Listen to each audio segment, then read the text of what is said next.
End the drug wars now. Legalize marijuana now.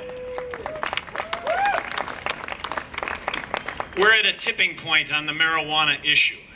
It's on the ballot in Colorado this November. Regulate marijuana like alcohol. I think it's got a really good chance of passing.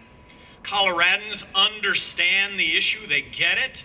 6 years ago, citizens of Denver voted to decriminalize marijuana on a campaign based on marijuana being safer than alcohol.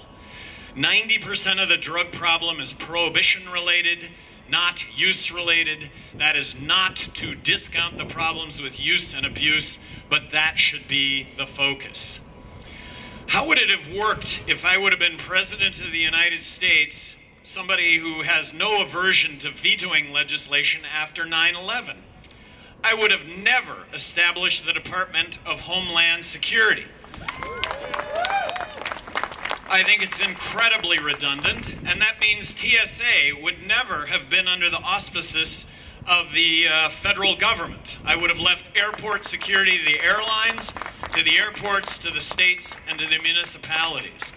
And if I'm President of the United States and Congress won't abolish the TSA, I'm going to be in charge of the TSA. Basically, I'm going to be able to write the rules and regulations when it comes to TSA, and I guarantee you that air travel would be less intrusive and as safe immediately after becoming President of the United States. Good government's easy.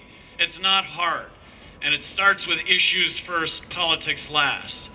I'm the only candidate running for President of the United States that would not have signed the National Defense Authorization Act, which allows for you and I as U.S. citizens to be arrested and detained without being charged. This is why we fought wars in this country.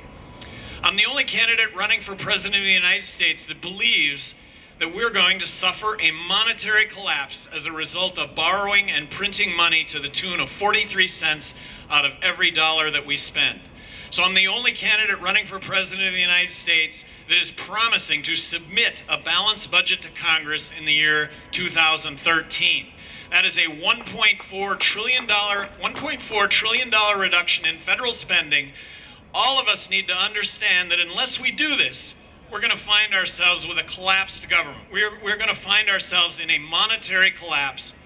And a monetary collapse, very simply, is when the dollars that we have in our pocket don't buy a thing because of the accompanying inflation that goes along with borrowing and printing money to the tune of 43 cents out of every dollar that we're spending.